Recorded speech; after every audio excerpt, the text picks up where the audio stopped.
Nico's.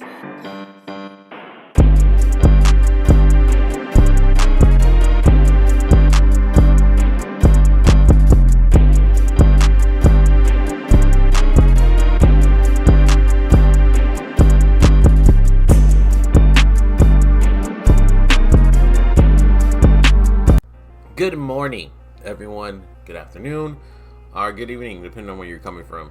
I know I haven't did a video like this in a very long time, so it's time to sit down here with you guys and we're going to talk about it. The state of Marvel Avengers. It is July 13th, 2021. Currently, we are in the Red Room event, which if you missed it the first time, it's back for a couple of days. And it's actually extremely fun. Extremely fun. OLTs are around the corner. OLTs of Mega Level Threats are coming. Family Reunion, or Family Matters, I think it's called. The Taking Aim mission is supposed to be the first of Mega Level Threat. We assume that should be coming out next week at the end of the Red Room event in order to take us directly into Wakanda and Black Panther expansion. All these things are exciting. Cosmic Cube has came out. The original year of content storytelling I think they wanted to do is officially done with the story of Monica and the Cosmic Cube, which started immediately after the game ended with Taking Aim, went directly into Future Imperfect, which if you ask me, honestly, I feel like the Cosmic Cube was part of Future Imperfect. I think it was supposed to be a nice little bow. It just ended all with that villain sector, but it didn't happen, so they just left it with Maestro. This game was abysmal at launch. It was not fun after main campaign.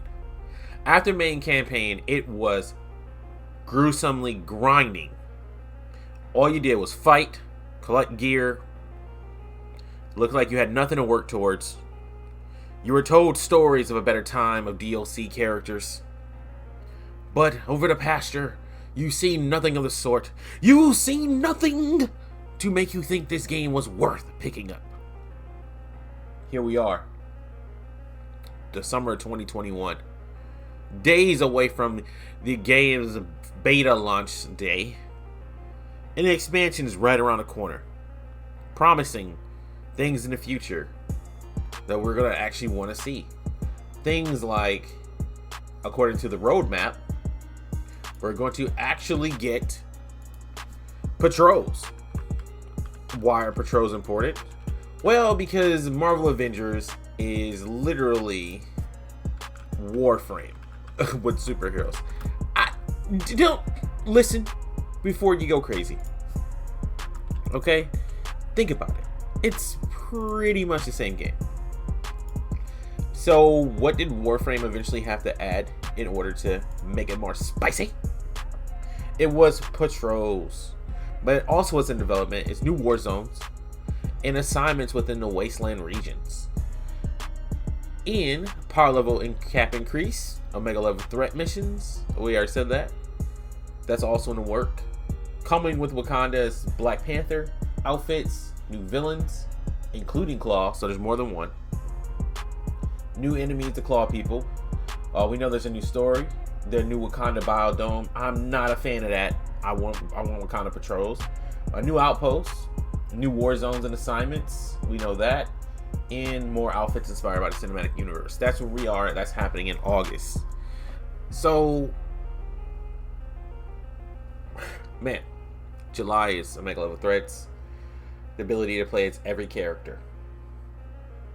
Well, Mega Level Threats wasn't really announced, but ability to do multiplayer multi-hives too. And it's like multiplayer mega hives. So it's in a place right now where there's actually even a newer director. Yeah, someone else is in charge again of the creative direction and narration. Shout out to Nix's Games, who was recently bought by PlayStation. And it seems that we're in a spot where the game has finally hit apex. The game has finally became interesting, playable. So, should you jump in and play this game now? Well, that's a separate video for another time. But if you're a recurring subscriber of mine, a recurring player, someone who's just been looking for a reason to play it, I will say decisively, this game has finally become playable.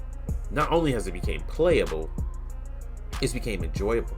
You go online, there's a quick play on the Avengers Initiative war table, so you can just jump into something with people and you get 10% bonus experience to encourage people playing with other people. There is always something happening.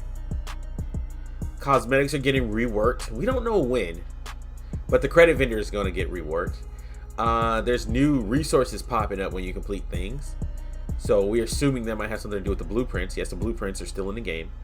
I just received the blueprint recently, surprisingly, from doing my faction missions, and it looks to me an overall overhaul of what they really want with the game.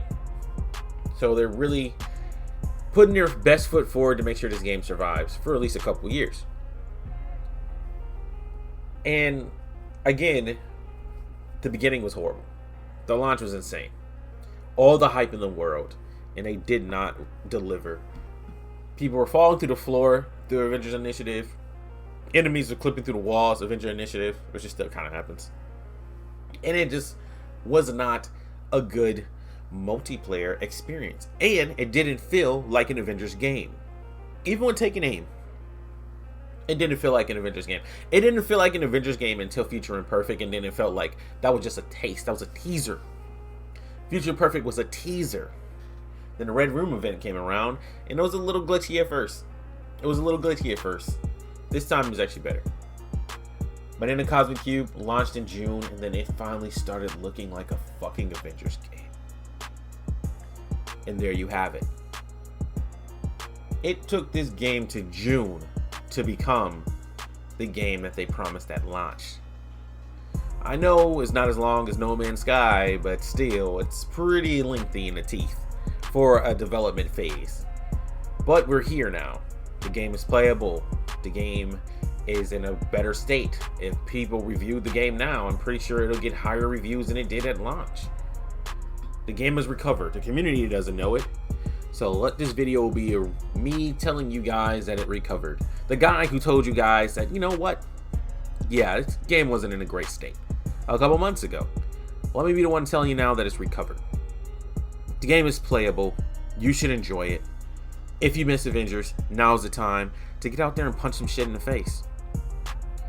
And also come to my Twitch channel. So yeah, that's it, guys. This is not a long rant. This is not me breaking down anything like normally. This is actually just me telling you that this game is playable again. And after the long hiatus of craziness, it's actually reached a point of existence where it can be considered a Marvel title. Will we call this the greatest Marvel game to ever be made? I think X-Men Legends 2 or X-Men Legends 1 are always going to hold those titles, no matter what. Those games are always going to be the greatest Marvel games ever made. Will this game actually get a stake? Will it get a claim? Will we one day see this game to be like the end-all be-all? That is to be told with this new expansion and whatever happens at the later half of this year. Now the Crystal Dynamics is in a weirder spot than they ever been, because now people are like, okay, we see what you can do, and it worked. You had a lot of help, but it worked. What's next? Now this is the most decisive moment in this company's career. The what's next. So I look forward to seeing what's next, and if it's bad, I will continue to tell you it's bad. And if it's good, I will sit here and I will actually swallow my pride like an aimbot getting smacked in the face with Hawkeye's arrow. And I'll tell you that it's good. Alright, everyone. You know what I need to do. I need you to smash that like button. And I'll catch you in the next video. Adios. Namaste.